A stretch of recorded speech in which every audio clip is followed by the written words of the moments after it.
Our big focus, former Prime Minister Dr. Manmohan Singh has passed away at the age of 92. He was admitted at the emergency department of AIIMS last night, following which his demise was announced. He served as India's Prime Minister from 2004 to 2014, a period marked by significant economic and social reforms. Manmohan Singh served as the Finance Minister in PV Narasimha Rao's government between 1991 to 1996, which was seen as the era of India's economic liberalization. The policies framed in that era led to India becoming the world's fastest-growing major economy. As Prime Minister, he led the signing of the US-India Civil Nuclear Agreement, ending India's nuclear isolation, and introduced the Right to Information Act, promoting transparency in governance. His administration also enacted the Manrega, aiming to provide employment to rural households. And in his last press conference as Prime Minister in January 2014, Dr. Manmohan Singh made a remark that has made the rounds on social media multiple times over the past decade. Answering a question by NDTV's Sunil Prabhu, he said that history would be kinder to him than the media was back then. Listen in. Sir, my question is very simple and straightforward. On the issue, I know there have been a lot of questions on corruption, on various other issues, but personally for you, many will accuse you, as you said, history has to be kind and look at you and you'll come out unscathed. But many will look at you personally as being unable to actually act or rein in your own cabinet ministers.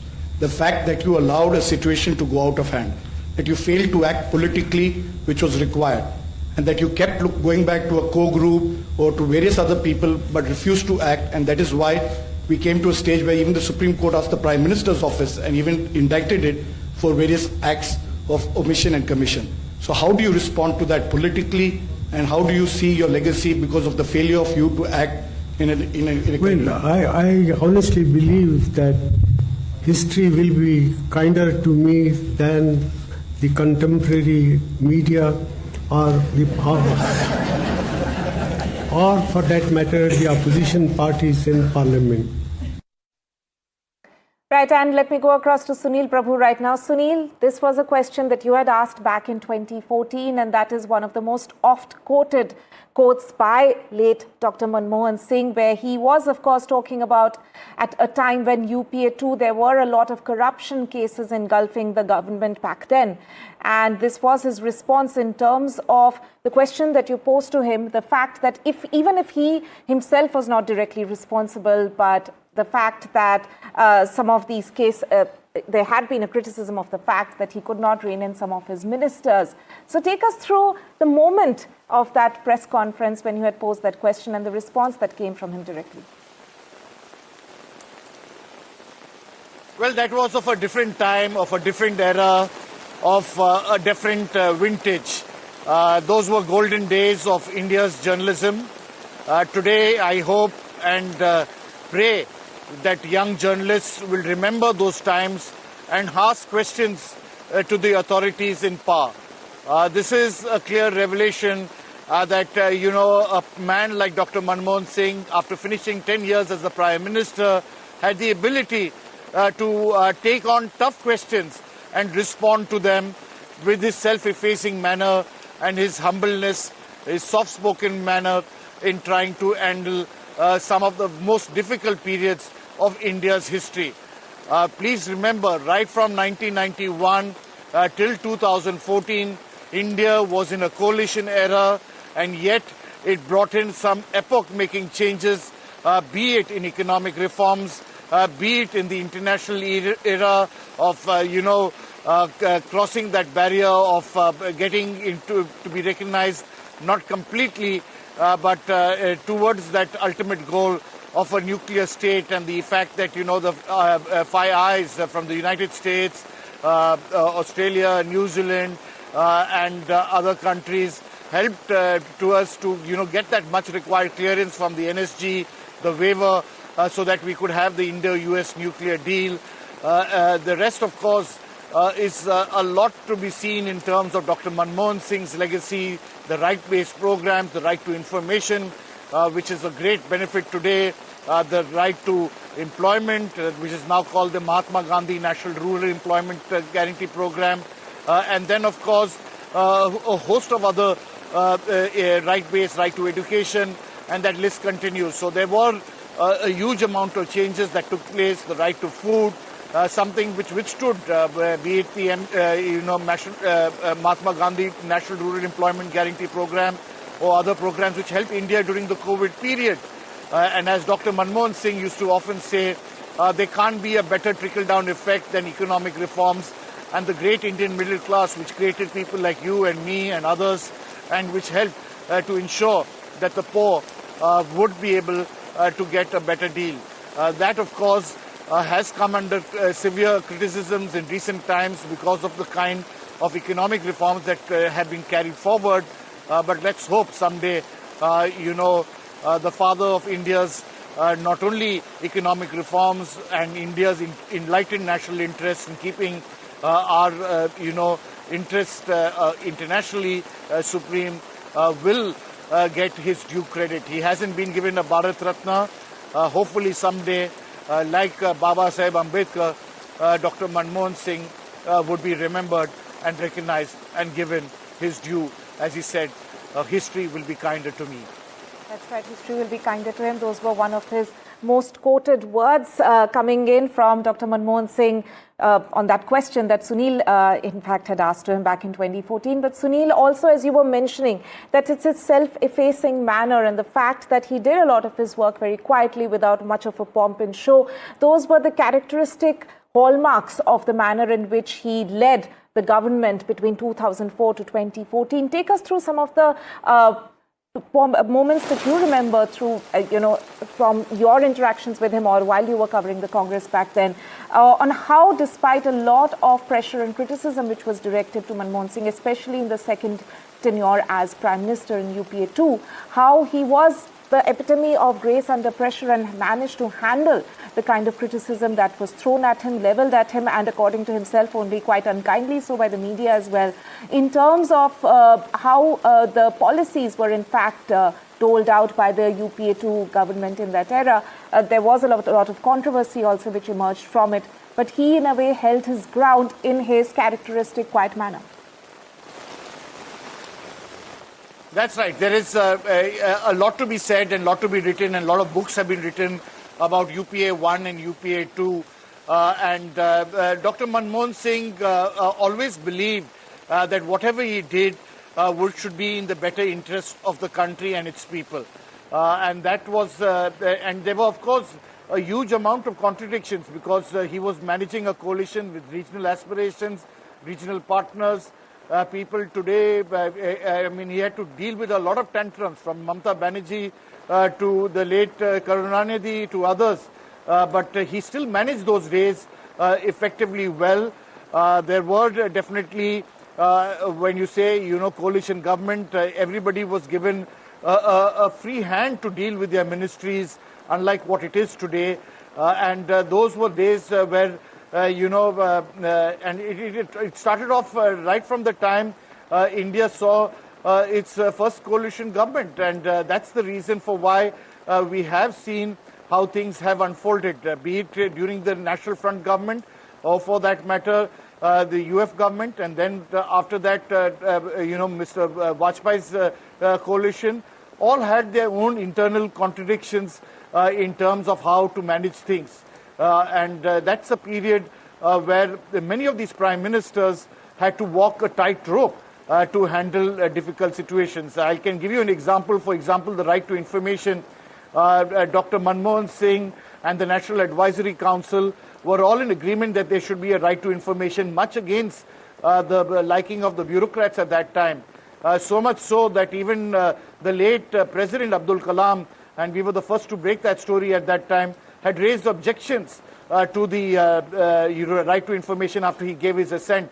But Dr. Manmohan Singh, the man that he was, wrote back a self-effacing, very sweet letter, a secret note back to the President of India, saying that we will definitely look at your considerations and try to ensure that the right to information guarantees the privileged communication between the President and the Prime Minister in terms of how things should progress.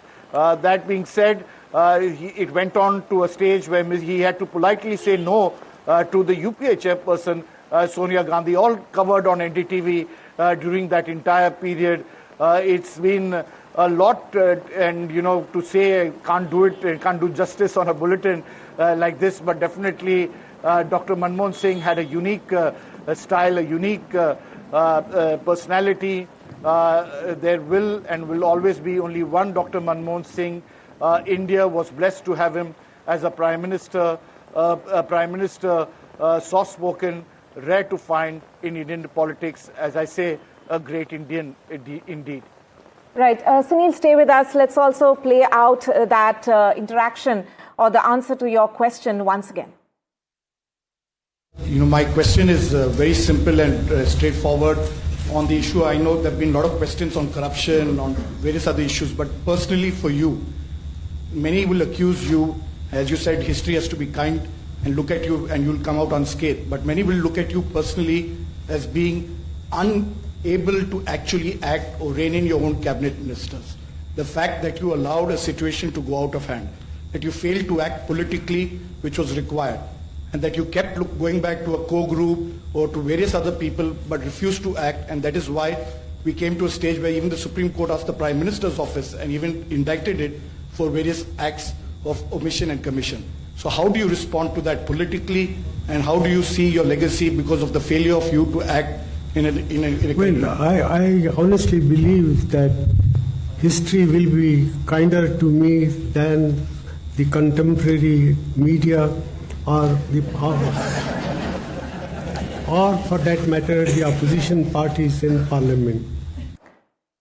Right, Sunil Prabhu there with that question, of course. Sunil, coming back to you once again, as you were mentioning that Manmohan Singh led a government, a coalition government, which is unlike the coalition government that we have seen over the past 10 years or so, where Congress wasn't in majority. So managing its partners was one of the huge challenges. And despite all the criticism that we have seen Manmohan Singh having received at that point in time of being, from terms being used as that he was reluctant prime minister, maybe a misfit for the job, but the kind of astute politician that we had seen him emerging at that point in time in managing those partners, as you yourself were saying, in a way proves otherwise. If you just take us through some of the moments that you remember having covered the UPA in those times. Well, as you rightly pointed out, he was a reluctant politician, but went on to enjoy that job and really believed that personal relations shouldn't be ever soured at any stage. He was mild-mannered, kept his cool, kept his equilibrium, and had his way of handling certain difficult situations through those manners in terms of, for example, when the left front, if you recall in 2008, pulled down, decided to withdraw from the government its support because of the decision of Prime Minister Manmohan Singh to continue with the Indo-US nuclear deal. Mind you, he had started work and preparations for this way back in 2004, 2005, consulting then leaders of the left parties about the decision. It's in that backdrop that Dr. Manmohan Singh continued zealously. He could be extremely stubborn on certain issues that he felt were important in India's interest. He believed that India is realignment in terms of the new international sphere is critical and important, and it's in that backdrop that he continued that decision, much to the dislike of many within the party and those who covered it at that time. Why is he being stubborn on an important issue like this? But that was Dr. Manmohan Singh, and he was able not only to pledge his government but help it and help the Congress revive after that trust vote to win for the Congress party a much better and do well in the 2009 elections. So that was him. He had the support of the Samajwadi Party at that stage. Many would have said that he didn't take corrective measures in UPA 2. The Congress became slightly arrogant with the fact that they had already won the second term, and as he had then said and was very keen on now the leader of opposition, Rahul Gandhi, to be join his cabinet, who refused to do so at this stage. It was always Dr. Manmohan Singh as well as Mrs. Gandhi, his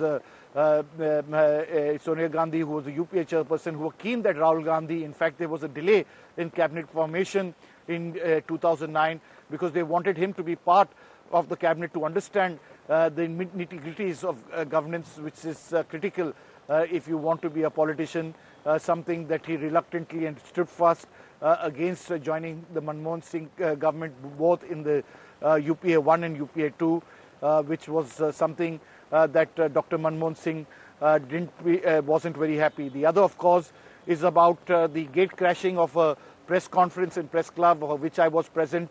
A lot is said, Tanima, about the fact that, there was a tearing of an ordinance. I was physically present there. There was no tearing of an ordinance. It was a thrashing of an ordinance. Of what he said, it should be, he said it literally that he meant that it should be done. And at that stage, Prime Minister Manmohan Singh was in Washington and getting ready to meet the then President of the United States of America.